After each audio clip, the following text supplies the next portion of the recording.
मीठे बच्चे, तुम यहाँ श्री कृष्ण जैसा प्रिंस बनने की पढ़ाई पढ़ते हो। तुम्हें पढ़ाने वाला स्वयं भगवान है। प्रश्न, बाबा जब भगवानवाच शब्द बोलते हैं तो कई बच्चे भी मूंझ जाते हैं, क्यों? उत्तर, क्योंकि भगवान तो गुप्त है। वह समझते हैं शायद इस दादा ने भगवानवाच बोला है, परंतु निराकार भगवान को बोलने के लिए जरूर मुख चाहिए ना। बाबा कहते ये वंडरफुल समझने की बात है कि मैं कैसे इनमें प्रवेश कर तुम्हें पढ़ाता हूँ। ओम शांति। भगवानवाच, भगवान क्या कहते हैं? यह भगवानवाच किसने कहा? देखने में तो कोई आता नहीं। मनुष्य को भगवान नहीं कहा जाता। कोई समझेंगे कि बोलने वाले ही कहते हैं भगवानवाच, लेकिन निराकार भगवान बोल रहे हैं। यह सिर्फ तुम ही जानते हो।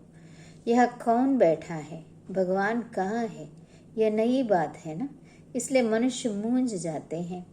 लेकिन भगवानवाच है जरूर। कहते हैं कि मैं बच्चों को राजयोग सिखा रहा हूँ। नर से नारायण अथवा कृष्ण, नारी को लक्ष्मी अथवा राधा बनाने लिए योग और ज्ञान सिखाता हूँ। इनसे और क्या चाहिए? तुमको हम राजाओं का राजा, प्रिंस का प्रिंस बनाता हूँ। प्रिंस प्रिंसेस भी तो मंदिर में जाते होंगे ना। विकारी प्रिंस, निर्विकारी प्रिंस श्री कृष्ण क्यों नमन करते हैं? तो मैं तुमको प्रिंस का भी प्रिंस बनाता हूँ। श्री कृष्ण जैसे स्वर्ग का प्रिंस बनो। नॉलेज पढ़ने से ही तो बनेंगे ना। डॉक्टर व बैरिस्टर कहेंगे ना स्टूडेंट को कि मैं तुमको डॉक्टर व बैरिस्टर बनाता हूँ, परंतु पढ़ेंगे तब तो बनेंगे। बाबा कहते बच्चे अच्छी रीति समझते हो कि राजयोग सिखलाने वाला एक ही भगवान है, ना कि कृष्ण। राधे कृष्ण तो अलग अलग राजाई के बच्चे हैं। उन्हों की आपस में सगाई होती है, शादी के बाद नाम बदलता है। इसलिए चित्र में भी लक्ष्मी नारायण के नीचे राधे कृष्ण को दिखाया है। अब बाप अच्छी रीति समझाते हैं कि यह ब्रह्मा भी नंबर 1 भगत था। पिछाड़ी में नारायण की पूजा करते थे। कृष्ण की भक्ति की व नारायण की भक्ति की एक ही बात है। कृष्ण ही बड़ा होकर नारायण बनता है। अब तुमको नर से नारायण बनने के लिए राजयोग सिखला रहे हैं। अब तुम्हारे 84 जन्म पूरे हुए। अब इनकी आत्मा भी पढ़ रही है, फिर भविष्य में श्री कृष्ण बनती है। बाप कहते हैं बच्चों, तुम ज्ञान चिता पर बैठ गोरे बनते हो, फिर काम चिता पर बैठ सांवरे बन गए हो। यह है कंसपुरी। मैं तुमको कृष्णपुरी ले जाने के लिए आया हूँ। श्री कृष्ण ही सर्वगुण संपन्न 16 कला संपूर्ण है। यहाँ कोई में सर्वगुण नहीं है। मैं आया हूँ बच्चों को संपूर्ण निर्विकारी बनना है योग बल से। बाहुबल है हिंसक लड़ाई जो तीर कमान से होती थी, फिर बंदूकों तलवारों से हुई, अब तो होती है बॉम्ब से। खुद कहते हैं हम ऐसे बॉम्ब्स बनाते जो घर बैठे सब खत्म हो जाएंगे, फिर मिलिट्री क्या करेगी? बाप कहते मीठे मीठे बच्चों, यह पाठशाला है। मैं तुमको प्रिंस श्री कृष्ण जैसा बनाता हूँ।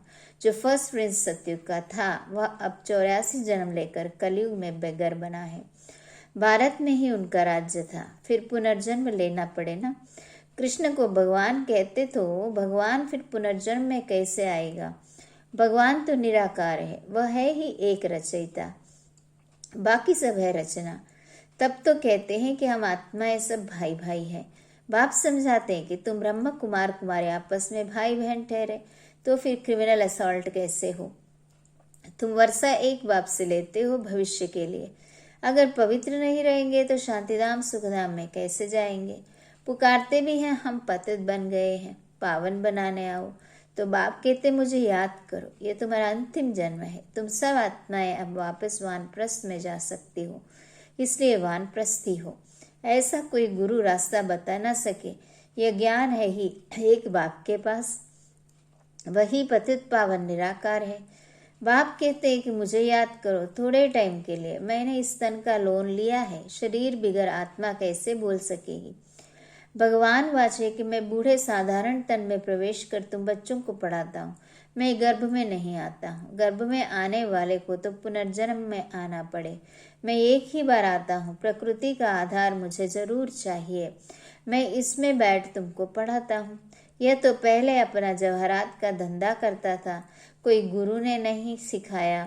अचानक ही बाप ने प्रवेश किया। करण करावनहार होने कारण इससे कर्तव्य कराते रहते हैं। यह भी सीखता जाता है। तुम भी साथ में सीखते जाते हो। बोलते हैं तुमको, परंतु सुनता पहले मैं हूँ। पढ़ाने तुम बच्चों को आता हूँ, परंतु इनकी आत्मा भी पढ़ती रहती है। बच्चों को राजयोग सिखलाने आया हूँ, ऐसा कभी कोई पढ़ाते नहीं है। यह है पावन बनने की बात। यह संगम युग है ही पुरुषोत्तम बनने का। पुरुषोत्तम श्री कृष्ण था। स्वयंवर के बाद उनकी डिग्री कुछ कम हो जाती है, इसलिए श्री कृष्ण की महिमा बहुत है।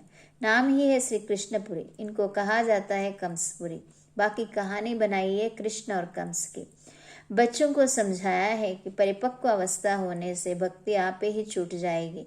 तुम कभी कोई को ऐसा नहीं कहना कि भक्ति ना करो। उनको ज्ञान देना है। बाप तुमको ज्ञान दे स्वर्ग का प्रिंस बनाने आया है। कृष्ण भी स्वर्ग का मालिक था, अब नहीं है। फिर से वह भी राजयोग द्वारा बन रहे हैं। तुमको भी पुरुषार्थ कर बाप को याद करना है। हेवन की स्थापना करने वाला है हेवनली गॉडफादर। वही आकर नई सृष्टि रचते हैं। यह करेगा तब जब कलयुग पूरा होगा। सत्युग त्रेता में नहीं आते। कहते मैं कल्प संगम युग में आता हूँ। उन्होंने कल्प अक्षर निकाल सिर्फ युगे युगे लिख दिया है। तो भी 4 युग है, 5वां है यह संगम युग। अच्छा, फिर तो 5 अवतार मानो। परंतु इतने कच्च परशुराम अवतार होते हैं क्या? यह सभी है शास्त्रों की बातें। धर्म का नाम और भारत का नाम ही बदली कर दिया है। हिंदू धर्म और हिंदुस्तान कह देते हैं। भारत नाम क्यों बदलना चाहिए? यदा यदा ही धर्मस्य भारत, उसमें भी भारत का अक्षर आता है। बाप समझाते हैं कि तुमने कोई एक जन्म थोड़ी ही भक्ति की है, द्वापर से की है। भक्ति भी पहले अव्यभिचारी थी, सिर्फ शिव की भक्ति करते थे। जिस शिव बाबा ने ही भारत को स्वर्ग बनाया था और अब फिर स्वर्ग का मालिक बनाने आए हैं, तो पतित शरीर में बैठ बताते हैं कि मैं आता ही हूँ पतित शरीर में, पतित दुनिया में, पतितों को पावन बनाने। भक्ति मार्ग में तो फिर भी मेरे लिए बड़ा भारी मंदिर बनाते हैं। कितनी क्लियर बात है। इनमें बाबा की प्रवेशता हुई और गीता आदि पढ़ना छोड़ दिया। भक्ति छूट गई, अनायास ही तो छोड़ा। तुमको कोई ने कहा नहीं कि भक्ति नहीं करो। अब तुम बच्चों को बाबा समझाते हैं कि फिर से मैं तुमको कृष्णपुरी का मालिक बनाता हूँ। कृष्ण की फिर 8 डायनेस्टी चलती है। पहले कहेंगे प्रिंस ऑफ सतयुग, फिर बनता हूँ किंग ऑफ सतयुग। 8 पीढ़ी उनकी चलती है। उस समय तो दूसरी राजाई होती नहीं। अब बाबा कहते हैं तुम बच्चे भी सतयुग के प्रिंस बनो। भक्ति में कोई सुख नहीं है। ज्ञान से तुम स्वर्ग के मालिक बनते हो। कोई का बाप मर जाता है तो उनसे पूछा जाए तुम्हारा बाप कहाँ गया? कहेंगे स्वर्गवासी हुआ। समझते हैं आत्मा और शरीर दोनों गए, लेकिन शरीर तो यहाँ ही छोड़ गए हैं, बाकी गई आत्मा। इसका मतलब पहले नरक में था, आत्मा शरीर छोड़ स्वर्ग में गई, फिर इसमें रोने की क्या दरकार है? स्वर्ग अब यहाँ है क्या? परंतु समझते नहीं है। कह देते सब ईश्वर का हुक्म है, सब दुख सब ईश्वर देता है, सुख दुख सब ईश्वर देता है, सब ईश्वर के रूप है। परंतु बाप कहते हैं कि मैं बच्चों को दुख कैसे दे सकता हूँ? बाप से बच्चे कब दुख मांगते हैं क्या?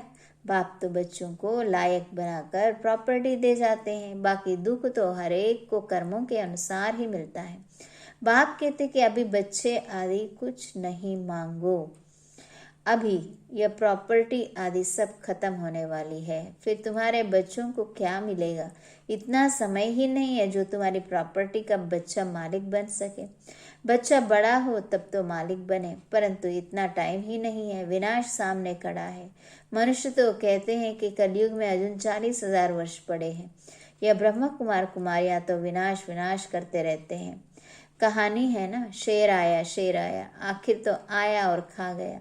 सब समझते हैं कि थोड़ा थोड़ा काल आएगा, यह तो होता ही रहता है, लेकिन तुम कहते हो कि महाकाल आया हुआ है।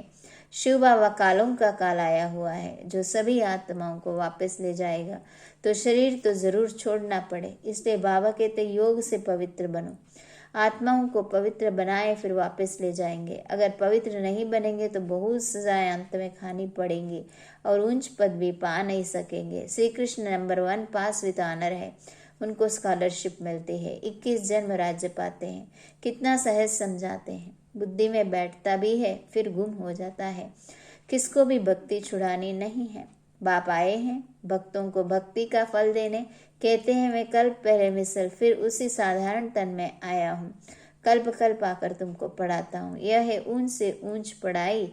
तुम जानते हो हम सतो प्रधान थे, अब तमो प्रधान है, फिर भारत ही सतो प्रधान बनता है। और धर्म वालों ने इतना सुख नहीं देखा है तो दुख भी नहीं देखा है। बाहर वालों के पास पैसा तो बहुत है तो गरीब देश के कर्ज देते हैं। उन बेचारों को पता नहीं है ये तो रिटर्न हो रहा है। बिल्कुल घोर अंधियारे में कुंभकर्ण की नींद में सोए हुए हैं। पिछाड़ी में हाय हाय कर उठेंगे, फिर तुम कहेंगे टू लेट, क्योंकि लड़ाई शुरू हो जाएगी। फिर क्या करेंगे, बम्बोर को आग लग जाती, फिर तो टू लेट हो जाता है। इसलिए बाप कहते बच्चे अब जल्दी जल्दी पुरुषार्थ करते जाओ। बाबा कोई जास्ती तकलीफ नहीं देते। बाबा को आकर कहते हैं कि बाबा अगर हम पूजा नहीं करते तो वह कहते हैं कि यह तो नास्तिक बन गया है। बाबा राय देते हैं कि साक्षी होकर बाबा की याद में रहो, थोड़ी थोड़ी पूजा बाहर से कर दो। एक होता है दिल से करना, दूसरा होता है राजी करने के लिए करना। अंदर में तुमको शिव बाबा को याद करना है। अगर कोई तंग करते हैं तो पूजा कर दिखाओ तो वह खुश हो जाएंगे। यह कोई पाप का काम नहीं है। बाबा तो बहुतों को कहते हैं शादी आदि पर भले जाओ, दोनों तरफ तोड़ निभाना है। वहां भी सुनाते सुनाते कोई ना कोई को तीर लग जाएगा। युक्ति से चलना है। बाप का फरमान है कि अब पतित नहीं बनना है, पवित्र बनने से ही तुम कृष्णप्रिय के मालिक बनेंगे। शिव बाबा को याद करो तो विक्रम विनाश होंगे और विश्व के मालिक बन जाएंगे। बच्चों ऐसी ऐसी युक्ति से अपने मित्र संबंधियों को समझाना है। वह है जिस्मानी यात्रा, यह है रूहानी यात्रा। यह रूहानी यात्रा बाप सिखाते हैं। कहते हैं कि मामे कम याद करो तो पतित से पावन बन जाएंगे और सब दुख दूर हो जाएंगे। कोई विरला व्यापारी व्यापार करे, अर्थात वैकुंठ की बादशाही लेवे, श्रीमत पर चलते रहो। ऐसे भी ना हो पैसे आदि कहाँ मुफ्त में जाए, कुछ फल नहीं निकले। घर बार भी संभालना है, बच्चों की पालना भी करनी है, सिर्फ श्रीमत पर चलना है। राय लेनी है कि बाबा इस हालत में हम क्या करें।